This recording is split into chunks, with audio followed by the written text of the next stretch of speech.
દશામાનું વ્રત કરવાની સાચી રીત, સંપૂર્ણ પૂજા વિધિ, 10 દિવસનું વ્રત કેવી રીતે કરવું. જય માતાજી મિત્રો, આપ સૌનું સ્વાગત છે અમારા યુટ્યુબ પરિવારમાં. આજે આપણે એક ખૂબ જ શ્રદ્ધા ભર્યા અને ગુજરાતના અનેક પરિવારો સાથે જોડાયેલા વિષયને લઈને આવ્યા છીએ, દશામાનું વ્રત. ઘણા ભક્તો દર વર્ષે શ્રદ્ધાથી દશામાનું વ્રત કરે છે, પરંતુ ઘણી વખત મનમાં પ્રશ્ન થાય છે કે દશામાનું વ્રત ક્યારથી શરૂ કરવું, વ્રતના પહેલા દિવસે શું કરવું, માતાજીની સ્થાપના કેવી રીતે કરવી, દોરો કેવી રીતે ધારણ કરવો, 10 દિવસ દરમિયાન કઈ રીતે પૂજા કરવી, દશામાના 10મા દિવસે વ્રતને પૂર્ણાહુતિ કેવી રીતે કરવી. તો આજે આ વિડીયોમાં આપણે દશામાના વ્રતના શરૂઆતથી લઈને પૂર્ણાહુતિ સુધીની સંપૂર્ણ પરંપરા વિધિ સરળ ભાષામાં સમજવાના છીએ. સૌથી પહેલા એક મહત્વની વાત, દશામાના વ્રતની રીત ગુજરાતમાં અલગ અલગ વિસ્તારોમાં અને અલગ અલગ પરિવારોમાં થોડો ફેરફાર જોવા મળે છે. એટલે તમારા ઘરમાં વર્ષોથી જે પરંપરા ચાલી આવતી હોય તે પણ માનવું જોઈએ કે જાણીએ કેવી રીતે સામાન્ય પ્રચલિત પરંપરાઓનો આધાર રાખે છે. તો ચાલો શરૂ કરીએ. તો મિત્રો, આપણે જે આગળ કીધું અને એવી રીતના જ આમાં પણ એમાં કહેવામાં આવ્યું છે. દશામાનું વ્રત ક્યારે શરૂ કરવું? દશામાનું વ્રત સામાન્ય રીતે અષાઢ વદ અમાસ એટલે કે દિવાસાના દિવસેથી શરૂ કરવાની પરંપરા જોવા મળે છે. આ વ્રત કુલ 10 દિવસ સુધી કરવામાં આવે છે. વ્રતના પહેલા દિવસે વહેલા સવારે ઉઠી સ્નાન કરવું, સ્વસ્થ વસ્ત્રો પહેરવા, ત્યારબાદ ઘરમાં જે જગ્યાએ દશામાની પૂજા કરવાની હોય તે જગ્યાને સાફ કરવી. ઘરમાં ઘણા પરિવારો પૂજા માટે બાજટ અથવા પાટલો રાખે છે અને તેમાં એક સ્વચ્છ લાલ અથવા પીળું કપડું પાથરે છે. ત્યારબાદ માતાજીની મૂર્તિ અથવા છબીની સ્થાપના કરવામાં આવે છે. કેટલીક પરંપરા માટીની સાંઢણી એટલે કે ઊંટડીનું સ્વરૂપ સ્થાપિત કરી અને તેની પૂજા કરવામાં આવે છે. મિત્રો, અમુક ફોટો રાખતા હોય છે માતાજીનો અને અમુક સાંઢણી રાખતા હોય, અને ખાસ કરીને તો સાંઢણી જ રાખવામાં આવે છે. પૂજા માટે શું સામગ્રી જોઈએ? તો હવે વાત કરીએ પૂજાની સામગ્રીની. દશામાની પૂજા માટે સામાન્ય રીતે કંકુ, ચોખા એટલે કે અક્ષત, ફૂલ, ધૂપ, દીવો, નૈવેદ્ય, પાણી, માતાજીની મૂર્તિ અથવા છબી, માતાજીની સાંઢણી, માટીની સાંઢણી. ખાસ કરીને મિત્રો, અત્યારે બજારની અંદર જે ચાઇનીઝ માટીની મળે છે એના કરતાં આપણે જે માટીની બનાવેલી લાવીએ તો ઘણું સારું. અને પરંપરા પ્રમાણે પવિત્ર દોરો વગેરે રાખવામાં આવે છે. ઘરમાં જે વસ્તુ ઉપલબ્ધ હોય છે તે શ્રદ્ધાપૂર્વક અર્પણ કરવી શકાય. પૂજામાં સૌથી મહત્વની વસ્તુ એ છે કે શ્રદ્ધા અને ભાવના. મોંઘી સામગ્રી કરતા ભક્તિ ભાવને વધારે મહત્વ આપવું જોઈએ.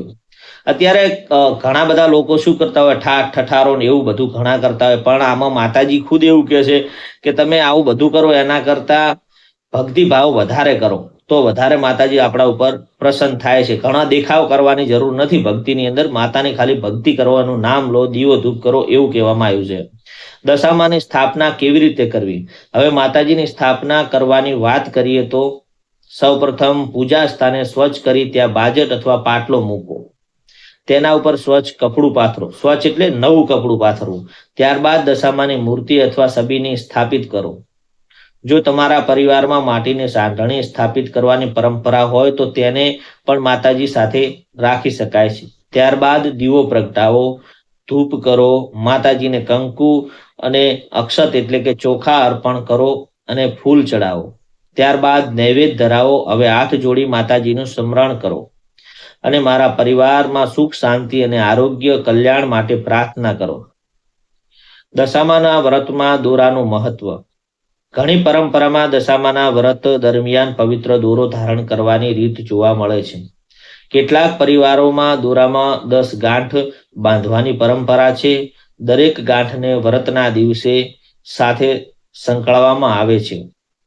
દોરાની પૂજા કરી અને તેને ધારણ કરવામાં આવે છે. મિત્રો, આમાં દોરો જે વ્યક્તિ બાંધતા હોય, અમુક જગ્યાએ દોરાની પહેલેથી ગાંઠું વાળી દેવામાં આવે છે અને અમુક જગ્યાએ દોરાની પછીથી ગાંઠું વાળે છે. એક દિવસ જાય એમ વાળવામાં આવે છે. પરંતુ અહીં આપણે એક વાત યાદ રાખવાની છે કે દોરો કેવી રીતે અને કયા ધારણ કરવો તે તમારા પરિવારની પરંપરા અથવા સ્થાનિક પૂજારીની સલાહ પ્રમાણે કરવું. 10 દિવસ સુધી શું કરવું? હવે આવે છે સૌથી મહત્વપૂર્ણનો ભાગ. દશામાનું વ્રત એક દિવસની પૂજા નથી. તેની પરંપરા પ્રમાણે 10 દિવસ સુધી નિયમ અને ભક્તિપૂર્વક માતાજીની આરાધના કરવામાં આવે છે. દરરોજ સવારે સ્નાન કરી સ્વસ્થ વસ્ત્રો ધારણ કરો અને પૂજાના સ્થાનને સાફ કરો. દીવો પ્રગટાવો, ધૂપ કરો, માતાજીને કંકુ, અક્ષત અને ફૂલ અર્પણ કરો. નૈવેદ્ય ધરાવો અને દશામાના વ્રતની વાર્તા સાંભળવી. ઘણા પરિવારોમાં સવારમાં સાંજે આરતી કરવાની પણ પરંપરા હોય છે. આ 10 દિવસ દરમિયાન શક્ય હોય તો માતાજીને સ્વાસ્તિક અને નિયમિત જીવનશૈલી રાખવી, માતાજીના પ્રત્યે શ્રદ્ધા રાખવી અને સૌથી મહત્વની વાત કે મન, વાણી અને વર્તનમાં સારો વિચાર રાખવો. જ્યારે તમે દશામાનું વ્રત કરતા હોય તો અમુક આપણે ઘણા લોકો એકબીજાની આગાપાસી કરતા હોય ને આમ છે ને તેમ છે ને એવું કરવું નહીં. કોઈ દિવસ ભાવ ભક્તિ રાખવી. આપણે ઉપાસના કેવી રીતે કરવી? હવે આ વાત કરીએ ઉપાસનાની. દશામાના વ્રતમાં કેટલાક લોકો 10 દિવસ સુધી ઉપવાસ રાખે છે અને જ્યારે કેટલીક જગ્યાએ ઉપવાસની રીત પરિવાર પ્રમાણે અલગ અલગ હોય છે. અમુક લોકો દશામાના વ્રત એક ટાઈમ કરતા હોય છે, અમુક નકરોડો પણ કરતા હોય છે. કેટલાક સ્ત્રોતોમાં 10 દિવસ સુધી નકરોડા ઉપવાસનો ઉલ્લેખ જોવા મળે છે, પરંતુ દરેક વ્યક્તિ માટે કડક ઉપવાસ કરવો યોગ્ય હોતું નથી. ખાસ કરીને બાળકો, વૃદ્ધો અથવા કોઈ સ્વસ્થ સંબંધિત તકલીફ હોય તે. ઉપવાસ વિશે પરિવાર, વડીલ અને યોગ્ય આરોગ્ય નિષ્ણાતની સલાહ લેવી જોઈએ. ભક્તિ માટે પોતાના શરીરનું નુકસાન પહોંચાડવાની જરૂર નથી. શ્રદ્ધા અને પોતાની ક્ષમતા પ્રમાણે વ્રત કરવું એ સૌથી મહત્વનું છે. દશામાની વ્રત કથા. દરરોજ માતાજીની પૂજા કર્યા પછી દશામાની વ્રત કથા સાંભળવી અથવા વાંચવાની પરંપરા છે. આ વ્રત કથા માતાજીની ભક્તિ, શ્રદ્ધા અને તેની કૃપા સાથે જોડાયેલી પરંપરાઓમાં કથા આવે છે.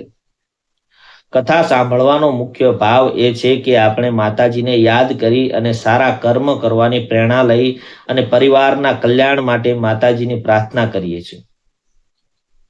વ્રત કથા સાંભળતી વખતે મનને શાંત રાખવું, માતાજીનું સ્મરણ કરવું અને તમારા ઘરમાં વડીલોને વર્ષોથી જે દશામાની કથા કહેતા આવ્યા છે તેની સાથે પણ આ કથા સાંભળવી.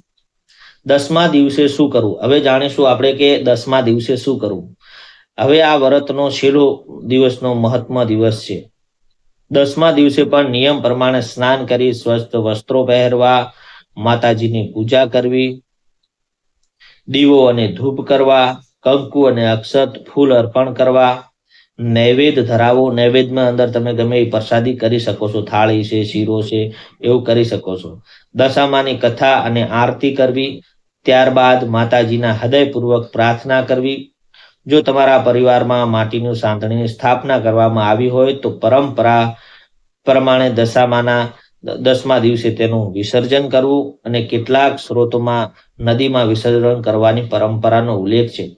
પરંતુ આજના સમયમાં પર્યાવરણને પણ કાળજી લેવી ખૂબ જ જરૂરી છે. માટીની સિવાયની રાસાયણિક અથવા પ્લાસ્ટિક વસ્તુઓ પાણીમાં ન નાખવી. સ્થાનિક નિયમો પણ પરંપરા પ્રમાણે યોગ્ય રીતે વિસર્જન કરવું. વ્રત પૂર્ણ કરતી વખતે શું પ્રાર્થના કરવી? વ્રત પૂર્ણ કરતી વખતે માતાજીને સામે હાથ જોડી અને કહેવું, હે દશામાં, મારા પરિવાર પર તમારા કૃપા અને આશા હંમેશા માટે જળવાઈ રહે.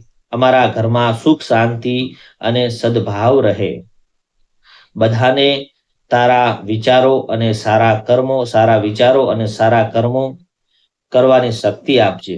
અમારા પરિવારમાં દરેક સભ્યનું કલ્યાણ અને મન, ધર્મ, સત્ય અને સારા માર્ગ બતાવજે.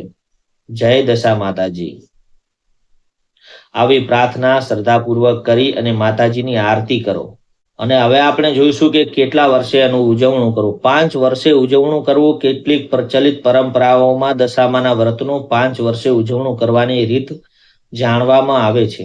આ પ્રસંગે યથાશક્તિ દાન, વસ્ત્રદાન, દક્ષિણા વગેરે કરવાની પરંપરા પણ કેટલાક પરિવારોમાં જોવા મળે છે. કેટલાક સ્ત્રોતોમાં સોનું, ચાંદી અથવા પંચધાતુની સાંઢણી બનાવીને દાન કરવાની પરંપરા પણ ઉલ્લેખ છે.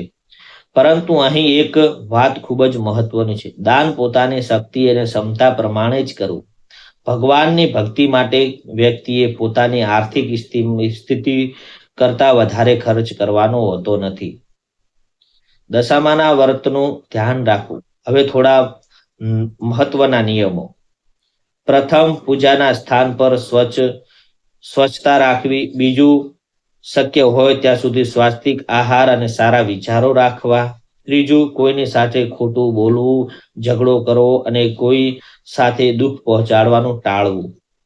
ચોથું, માતાજીની પૂજા શ્રદ્ધાથી કરવી અને માત્ર દેખાડો કરવો નહીં. પાંચમું, વ્રત દરમિયાન પોતાનું તબિયતનું ધ્યાન રાખવું. છઠ્ઠું, વિસર્જન કરતી વખતે નદી, તળાવ, કન્યા, જળાશયમાં પ્રદૂષિત ન કરો. અને સૌથી મહત્વની વાત, વ્રતનો સાચો અર્થ માત્ર ભૂખ્યા રહેવાનો નથી. વ્રત એટલે સંયમ, શ્રદ્ધા, પ્રાર્થના અને સારા જીવનથી તરફ આગળ વધવાનો સંકલ્પ. હવે મિત્રો, આ વાત આપણે આખી સાંભળી. હવે અંતિમ સંદેશ કહેવામાં આવે છે, જે આપણે આ વાર્તાનો લાસ્ટ ટોપિક છે અને જે છે એ સત્યમાં કહેવામાં આવ્યું હોય તો અંતિમ સંદેશ તો મિત્રો આ હતી દશામાના વ્રતની શરૂઆતથી લઈ અને 10 દિવસની પૂજા અને પૂર્ણાહુતિ સુધીની પરંપરાગત રીત. યાદ રાખજો કે અલગ અલગ ગામ, સમાજ, પરિવારમાં દશામાના વ્રતની વિધિઓમાં થોડો ફેરફાર હોઈ શકે છે. એટલે તમારા ઘરમાં વર્ષોથી પરંપરા ચાલી આવે છે, જેનું માન રાખો અને જરૂર હોય તો તમારા પરિવારના વડીલો અથવા સ્થાનિક પૂજારી પાસેથી વિધિની પુષ્ટિ કરો. માતાજીની ભક્તિમાં સૌથી મહત્વ છે કે શ્રદ્ધા, સદભાવ અને સારા કર્મ. જો તમને આ માહિતી ઉપયોગી લાગી હોય તો વિડીયોને લાઈક કરજો, તમારા પરિવાર અને મિત્રો સાથે શેર કરજો અને આવી જ ધાર્મિક, સાંસ્કૃતિક અને આપણી પરંપરા સાથે જોડાયેલી માહિતી માટે ચેનલને સબસ્ક્રાઇબ કરવાનું ભૂલતા નહીં. કમેન્ટમાં લખજો જય દશામાં.